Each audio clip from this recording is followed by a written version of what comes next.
contraption trying to scare everyone away once and for all, but Shaggy and Scooby spoiled his plans. So the monster never was real?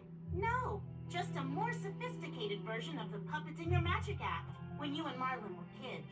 The blimp carried the Gryphon beneath it to make it look like it was flying. But how did he disguise the blimp? Remember how every time the Gryphon appeared, it was foggy?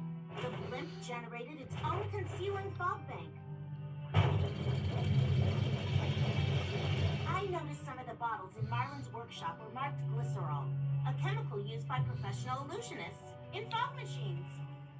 I used the fog to hide the blimp, then worked the Gryphon through this handheld animatronic control. But what about when the Gryphon attacked us in the tower? It couldn't have been the same puppet. It wasn't. After Whirlin bought the castle, I started renovating the Gryphon's roost. He discovered Lord O'Flannery had rigged parts of the tower with devices of his own to make superstitious people think a monster lived there. When trespassers entered the tower, they would be driven away by the attacking Gryphon. And I kept the secret to myself and outfitted the worn-out machinery with state-of-the-art equipment. Okay, but who was the Banshee? Another puppet, right? Partially. Marlin had several rigged to appear in various places, even in the lake, to make it look like she was chasing us. She wasn't a puppet every time. Yes, I realized that when we saw the device in the tower. It was really a projector Marlin uses for his volumetric displays. One of many. Anyone entering the tower would have set off an invisible electric eye, activating the ghost. Marlin's technology was a lot more sophisticated than he was letting on.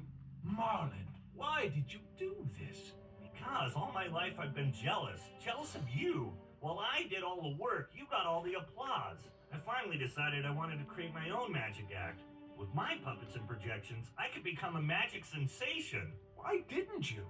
Because I needed money to start the act, and the only way I could get it is if you agreed to sell the castle, which I knew you wouldn't do unless you were forced to. I didn't mean to hurt anyone, honest.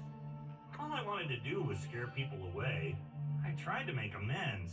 After the automated Gryphon wrecked the bridge, I flew back in the blimp to bring you down. But these two fearless souls attacked me before I could explain. Hey, how did the Gryphon crash anyway? Here's your answer. The magic staff?